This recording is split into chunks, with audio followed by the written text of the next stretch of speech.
जय हिंद दोस्तों। आज हम पार्ट 5 की ओर हैं, जिसमें हम एनसीईआरटी जो कवर कर रहे हैं क्लास 6 की, उसके चैप्टर 9 की ओर हैं। आप हमारा प्लेलिस्ट ज़रूर देखें, जिसमें क्रमबद्ध जो है आपको चैप्टर 1 2 3 4 5 6 7 8 मिलेंगे। आज हम चैप्टर 9 कवर करेंगे, जिसमें उम्मीद करता हूँ कि सभी चीज़ें आपकी कवर हो रही होगी और परीक्षा के लिए उपयोगी साबित होगी। चलते हैं पहले प्रश्न की ओर। लगभग 2500 वर्ष पूर्व कृषि के विकास की प्रक्रिया में महत्वपूर्ण कदम उठाए गए।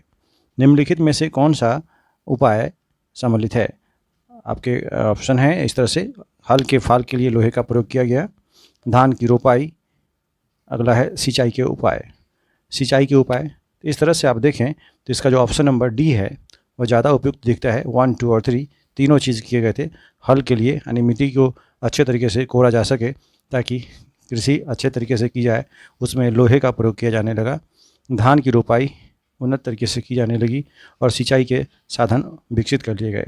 अब आप देखेंगे इसमें लगभग 2500 वर्ष पूर्व कृषि उत्पादन बढ़ाने के लिए महत्वपूर्ण कदम उठाए गए थे, क्योंकि समृद्ध गांव के बिना राजाओं तथा उनके राज्यों का बना रहना बड़ा मुश्किल था। जैसा कि आप जानते हैं कि उनके लिए आय के साधन सुनिश्चित होना जरूरी है, जिसमें लोहे के फाल का प्रयोग किया गया। धान की रोपाई के कुछ नए तरीके अपनाए गए जो बहुत ही कारगर साबित हुए। सिंचाई के लिए भी अनेक तरीके के साधन प्रयोग में लाए गए, जैसे कि नहर, कुएं, तालाब और कृत्रिम जलाशय बनाए गए थे। चलते हैं प्रश्न नंबर 2 की ओर। सूची 1 को सूची 2 से मिलान करना है। सूची 1 जो ग्रामवासी से जुड़ा हुआ है, सूची 2 जो नाम उससे जुड़ा हुआ है। चलते हैं, पहला ऑप्शन जो है इसका दे रखा है बड़े भूस्वामी। बड़े भूस्वामी का जो संबंध था उनवार से था। एक्चुअली इसका जो संबंध था बेल्लाल, एक्चुअली बड़े भूस्वामी जो थे वह बेल्लाल के नाम से जाने गए। हलवाहे जो खेत जोतने का काम किया करते थे, उनका संबंध उनवार से था, उनको उनवार के नाम से जानते थे। भूमिहीन मजदूर या दास, जिनको आदिमई या करैसियार के नाम से जाना गया, और प्रधान व्यक्ति जिनको ग्राम भोजक के नाम से जाना गया। इस तरह से आपका ऑप्शन 4 3 2 1 ऑप्शन नंबर सी जो कि सही है। एक्चुअली इसके बारे में कुछ बात और भी ध्यान रखनी है कि भारतीय उपमहाद्वीप के दक्षिणी और उत्तरी हिस्सों के अधिकांश भागों में गाँव में कम से कम 3 तरह के लोग रहा करते थे, जिसमें तमिल क्षेत्र के भूस्वामी को बेल्लाल, साधारण हलवाहों को उनवार, भूमिहीन मजदूरों को दास और भूमिहीन मजदूरों और दासों को कैटसियार या आदिमाई कहलाते थे। देश के उत्तरी हिस्से में गांव का प्रधान व्यक्ति देश के उत्तरी हिस्से में जो गांव का जो पहला प्रधान व्यक्ति हुआ करता था, उनको भोजक के नाम से, ग्राम भोजक के नाम से जाना जाता था। अगले प्रश्न की ओर है, प्रश्न संख्या 3। लगभग 2500 वर्ष पूर्व भारतीय उपमहाद्वीप के उत्तरी हिस्से के गांवों के संदर्भ में निम्नलिखित कथनों पर विचार कीजिए।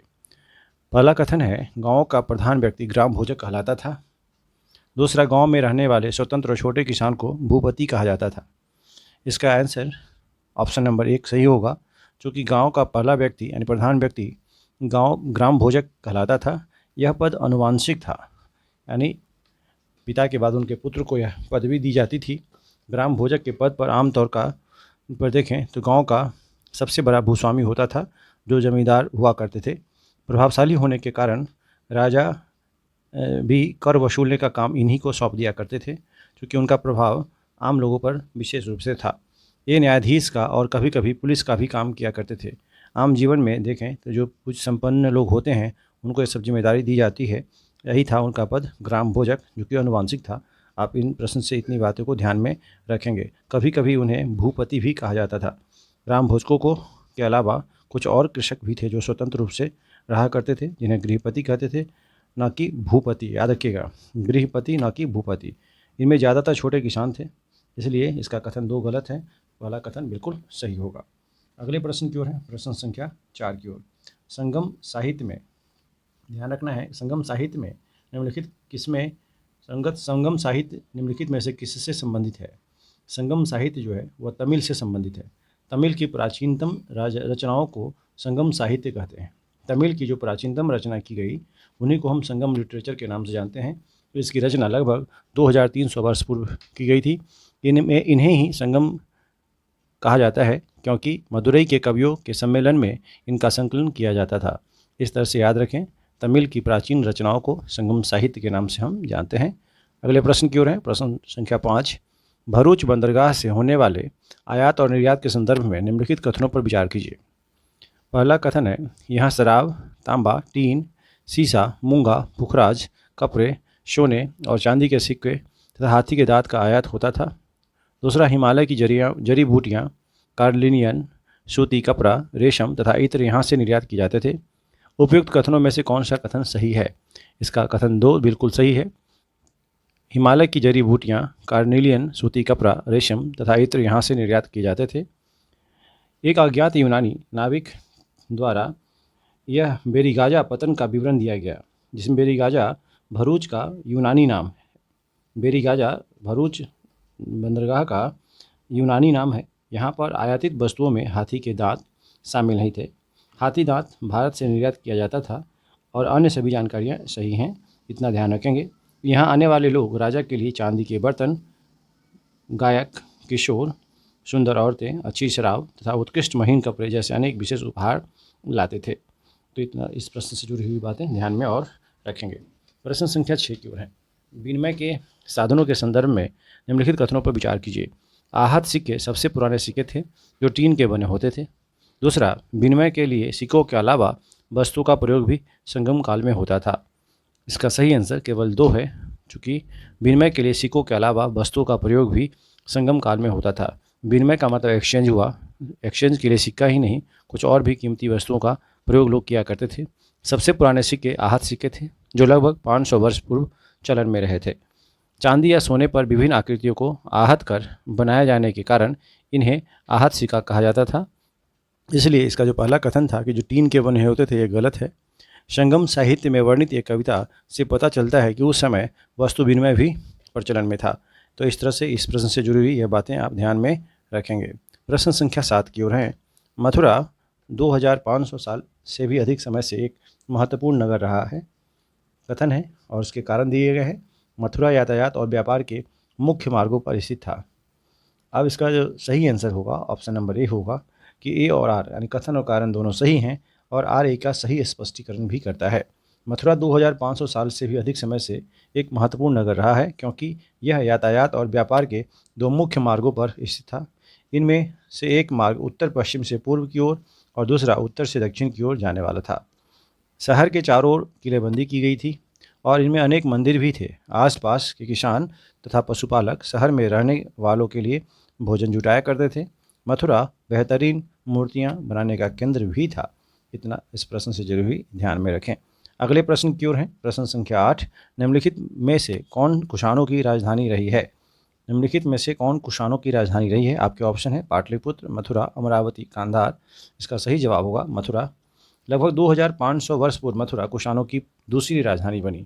मथुरा एक धार्मिक केंद्र भी रहा है। यहाँ पर बौद्ध विहार और जैन मंदिर हैं। यह कृष्ण भक्ति का महत्वपूर्ण केंद्र भी था। अगले प्रश्न की ओर है। प्रश्न संख्या 9। प्राचीन नगरीय शिल्प तथा कपड़ा उत्पादन के संदर्भ में निम्नलिखित कथनों पर विचार कीजिए। पुरास्थलों से प्राप्त मिट्टी के बहुत पतले और सुंदर बर्तनों को उत्तरी काले चमकीले पात्र कहा जाता है।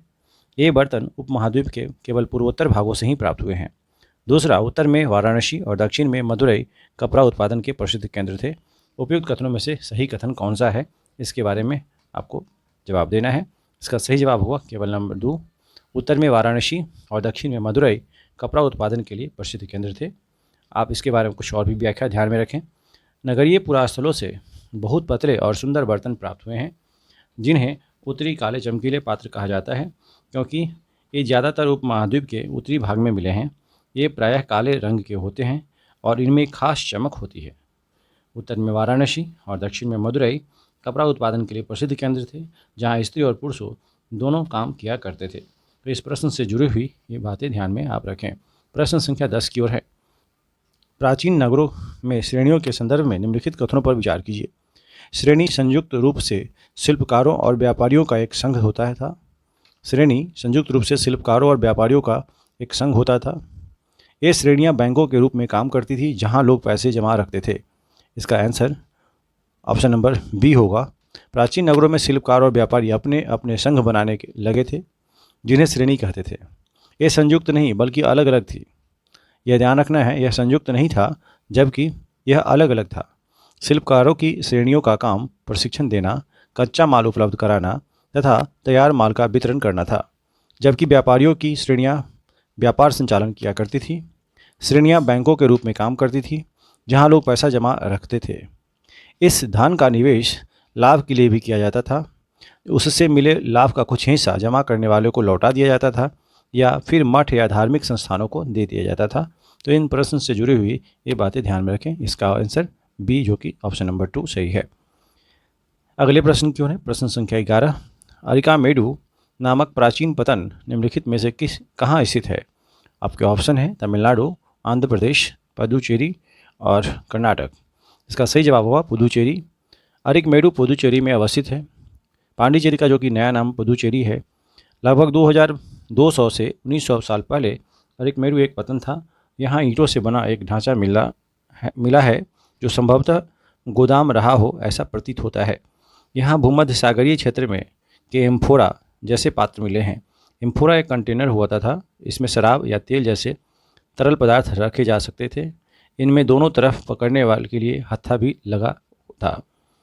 एरेटाइन जैसे मुहर लगे लाल चमकदार बर्तन भी मिले हैं। इटली के एक शहर के नाम पर एरेटाइन पात्र के नाम से जाना जाता है। इस मुहर लगे सांचे पर गीली चिकनी मिट्टी को दबाकर बनाया जाता था इसे। कुछ ऐसे भी बर्तन भी मिले हैं जिनका डिजाइन तो रोम का था किंतु ये वहीं बनाए जाते थे। यहाँ रोमन लैंप, शीशे के बर्तन, रत्न भी मिले हैं। साथ ही छोटे छोटे कुंड भी प्राप्त हुए हैं जो संभवतः कपड़े की रंगाई के पात्र रहे होंगे, यानी कपड़ा रंगने में उसका प्रयोग किया जाता रहा होगा। यहाँ पर शीशे और अर्ध बहुमूल्य पत्थरों के मनके बनाने के पर्याप्त साक्ष्य मिले हैं। प्रश्न संख्या 12 की ओर है। प्रारंभ में तमिल भाषा के लिए निम्नलिखित में से कौन सी लिपि का प्रयोग किया जाता था? आपके ऑप्शन है ब्राह्मी, यूनानी, संस्कृत, मलयालम। सही आंसर ब्राह्मी होगा।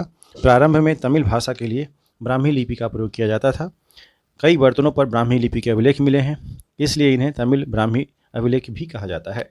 तो इस प्रश्न से जुड़ी हुई इतनी बातें ध्यान में आप रखें। प्रश्न संख्या 13 की ओर है। दक्षिण भारत में अरिकमेडु का रोमन नाम निम्नलिखित में से कौन सा था? पोडुका, वेरिगाजा, मुसलीपट्टनम, मुजिरिम। आपके ऑप्शन ए जो कि सही पोडुका। अरिकमेडु का रोमन नाम पोडुका था। अरिकमेडु, वेरिगाजा, मुसलीपट्टनम, मुजिरिम सभी प्राचीन काल के महत्वपूर्ण पतन थे। व्यापार के संदर्भ में देखें तो दक्षिण भारत के पतन काली मिर्च अथवा अन्य मसालों के निर्यात की दृष्टि से काफ़ी महत्वपूर्ण थे। तो यह प्रश्न इससे जुड़ा हुआ था, निर्यात से जुड़ी हुई, इसको ध्यान में आप रखेंगे। अगले प्रश्न क्यों है? प्रश्न संख्या 14। निम्नलिखित में से कौन भारत में आए विदेशी आक्रमणकारियों का सही क्रम है? भारत में विदेशियों का आक्रमण हुआ है, उनका सही क्रम क्या है? आपके ऑप्शन सी जो है वह बिल्कुल सही क्रम दिखाया गया है।